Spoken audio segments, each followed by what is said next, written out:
Най-важното, което всеки иска да знае, когато е решил да избели зъбите си, е колко точно могат да се избелят зъбите, каква е продължителността на ефекта и крие ли избелването рискове за здравето. Абсолютно невъзможно е да се определи предварително колко точно ще ви се избелят зъбите, независимо какъв метод на избелване сте избрали. Със сигурност ще има видима разлика между началното състояние и това след края на избелването, което ясно личи на снимките преди и след избелването, а точната степен може да се отчете с помощта на скала. Какво трябва да се направи, за да се постигне максимален ефект от избелването?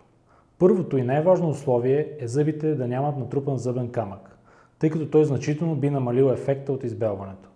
Един от най-използваните и успешни методи за избелване е посредством изработката на индивидуална шина, в която се поставя избелващ гел.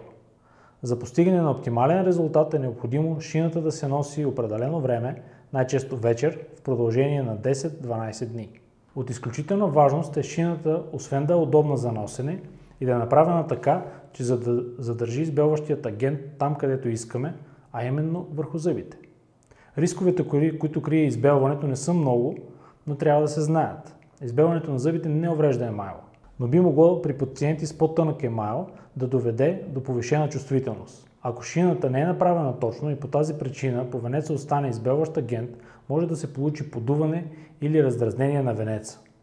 Важно е да се знае, че пломбите и коронките не променят цвета си с избелването и ако разликата е голяма, може да се наложи да се сменят.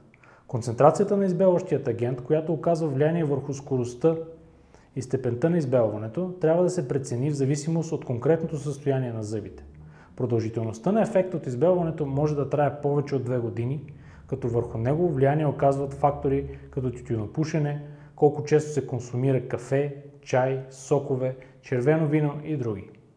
Въпреки отслабването на ефекта от избелването след този период, зъбите почти не възвръщат първоначалния си цвят и остават видимо по-бели.